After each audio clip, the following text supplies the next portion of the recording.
Why do we always take, like, insanely long breaks to do this?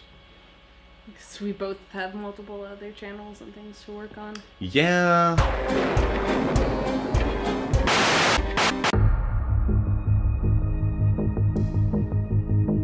Hi, welcome to Monster Vlogs. I'm Charlie. I'm Haley, and welcome to the bandwagon, my friend. Yeah. In preparation of the new season, it is approximately 8 weeks until season 2 premieres, so we're gonna do a bit of a Stranger Things marathon. I've already seen it. She's already seen it. I've binged it in 2 days. You have seen none. I don't know what's going on. I am fresh to this experience. Yay! So, yeah. All I know is it's Homage City. Yes!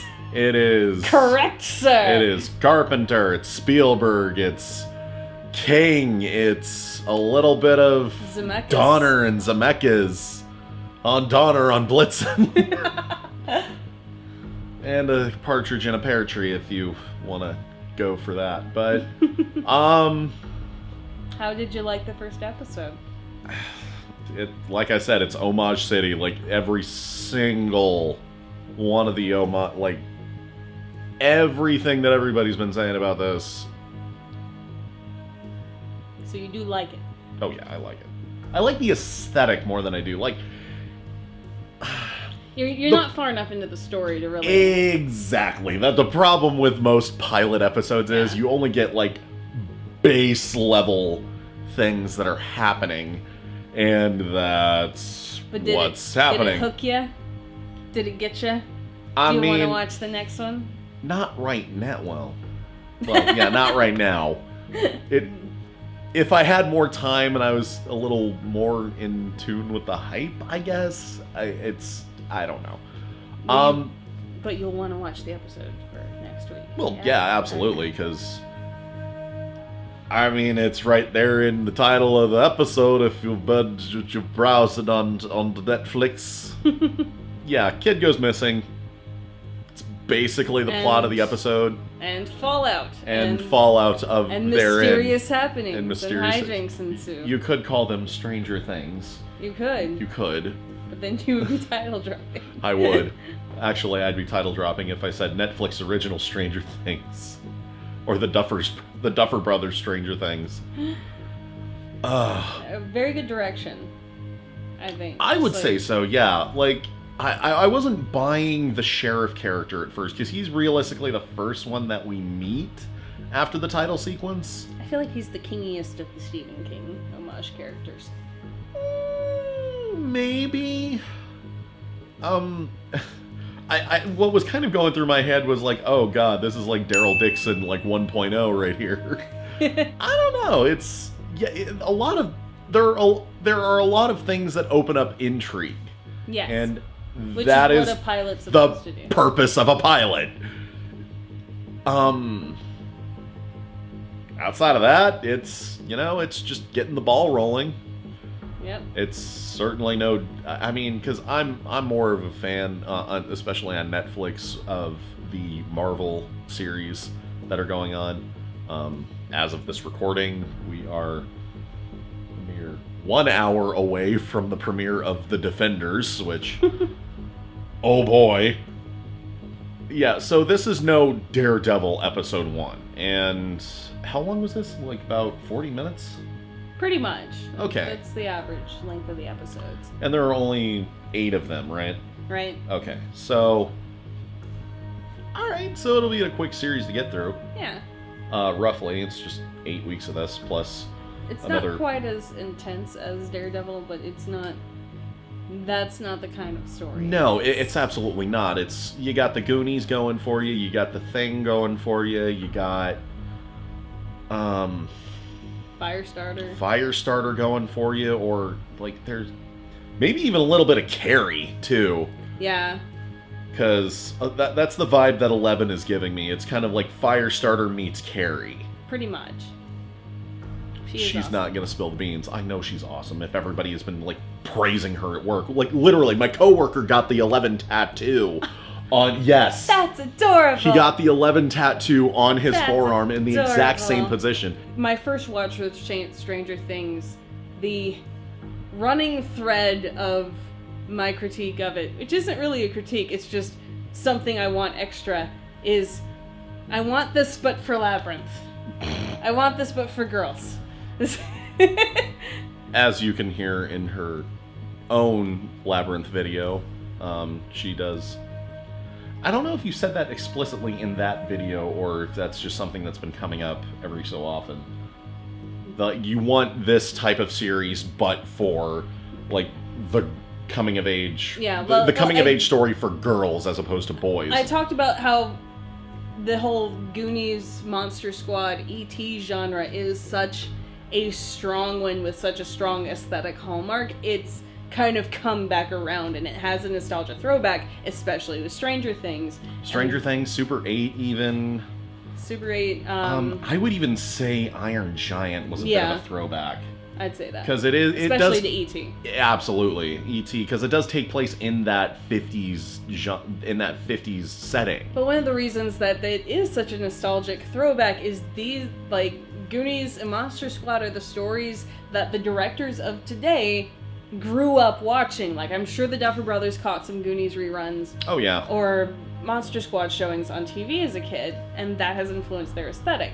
And my big thing is, for me, Labyrinth has influenced my aesthetic and my storytelling ability so much, I consider that just as iconic as E.T. And I wish there was more of that. Outside of Neil Gaiman, because Neil Gaiman can write anything. Like, he's got Coraline and Mirror Mask under his belt. Coraline was kind of there. Mirror Mask was the closest it came, but Mirror Mask was kind of a spiritual sequel to Labyrinth.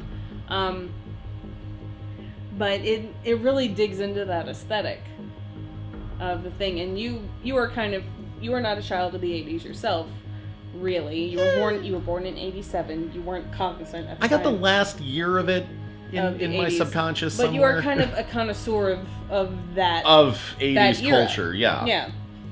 Like, I went through an 80s music craze. I went through an 80s, like, nostalgia phase, because I got really into the, like, Nintendo stuff for a good long while. And this is set in 1983. 83, like, tail end of 83. And I love that it's not just, 80s culture and that early 80s culture. It also has some remnants of 70s culture in there, too. Mm-hmm. Yeah, there's a lot of wood grain, a lot of D&D playing. A lot of mom jeans. A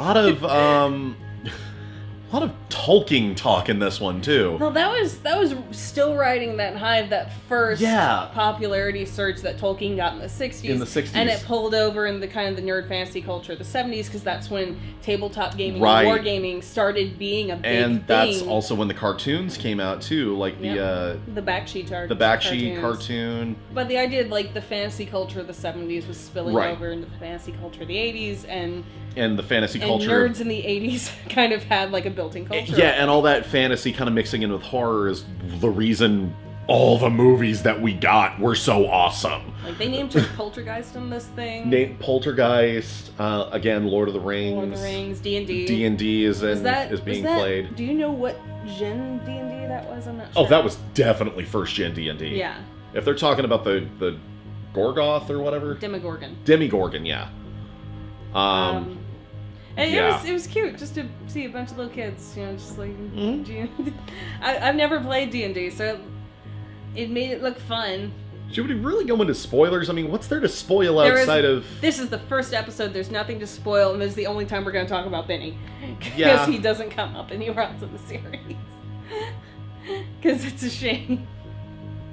But that's the diner guy. Oh, yeah. Diner owner. And I love his character because it's such a subversion of what you think it's going to be. And because you think it's going to be gruff, grumpy, like diner guy wanting to blow off 11, but he ends up being a really nice guy. And it turns in a much more humane direction, and then that rug gets immediately pulled out from under you. Yeah, you think it's going to be the child services, but nope, it's the agency that was it's the holding MIBs. Yeah. Which, I mean, I'm just going to say agency until I have a proper name for it. She probably knows a proper name for it, if there is a proper name for it. Okay. So, outside of that, well, the one thing that I really did love was like the little characterizations that they gave Will in the episode. Just him like being super honest about his dice roll. Yeah. That was a good character moment. That was a good character moment. They all kind of had a good character moment. Yeah, and his little castle that he builds in the middle of the forest, and his mom goes in and like name drops Radagast. I like his brother too, because he's kind of the teenager that does the actual raising. Winona Ryder is amazing in this. Yeah, he's the Josh Brolin of the movie. Yeah. Of the show, I guess. But Winona Ryder plays mom that loves her children very much, but has issues. Yeah, she is that typical 80s mom, but with depth. Like it's not 80s frazzled mom, it's a mother with an actual anxiety issue in the 80s. An undiagnosable anxiety issue because they didn't know what that was at that time. I'm sure they knew. It was just it was just... It wasn't as deeply invested, particularly with someone who looks like a lower... And even her initial, like, my son is missing is blown off by, like, it's a small town. Yeah. It's got that kind of Salem's Lot. Yeah, exactly. Feel to it. Is that Stephen King? Yes. Okay, so, yeah, there you go. What are you looking forward to seeing going forward? The conclusion to this arc. Very good. That's all I got. Anything specific? Not really. Is that it? That's about it. Who's your favorite so far? Who's your favorite kid? Alright, Toothless is kind of giving me Chunk vibes. And this is probably going to be its own separate video, but if the Venn diagram of the videos that you watch pertaining me and what I like and what I do cross over into Game Grumps territory, and you have seen the guest Grumps with Dan Harmon and have endured that episode because it's an hour and a half long, he does talk crap about the Goonies. I share a similar opinion. I appreciate it for what it was at the time. I like Monster Squad better. I will say that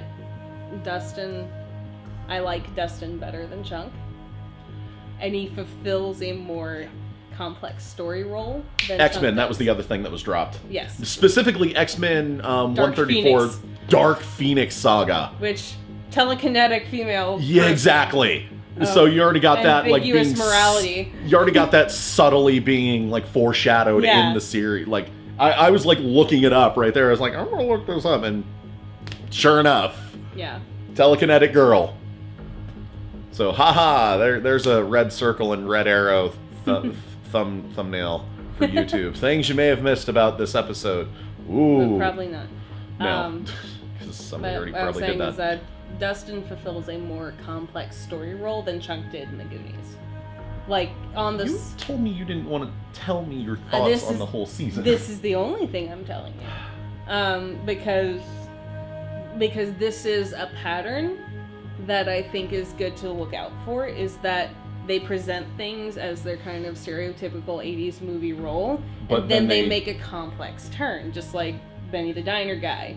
Well, I think in an 8-part first season, they would have time to do that. Yeah. In a 90-minute runtime or 2-hour runtime, you don't have the time to do that. You have to specifically stick to stereotypes and cliches. But it was a mini-series, and they didn't do that there. That's true. Yeah, and I mean, we're getting a remake out of that, too, this year. Also King adaptations. There you go. It all floats. We all float. I'm just saying that's something to look out for going forward, because that's like a good theme that the series has. Subversion of stereotypes. Got it. Or fulfilling the stereotype in a humane way. Okay. That's what I would say. Yay! We are on this adventure. we're chugging along, moving right along. Let loose and fancy free. But in the meantime, thank you for watching. Yes. Because we only have 20 seconds at the end to tell you to click our faces. Like, share, subscribe, Patreon. All that good stuff. All that good stuff. Check out our other channels. Other channels and subscribe stuff. To those. Subscribe to those. Please all subscribe of those. to my channel. All of those will be in the description. Her Labyrinth video especially will be featured in the... Boom. And... yeah, somewhere in the description. And yeah, the Netflix Screensaver advertiser screensaver has come on. So that's a sign. That is a sign. Yeah. Bye, kids. See you next week for the next episode, which is titled probably The Weirdo on Maple Street. Probably. And yeah, so bye. Bye.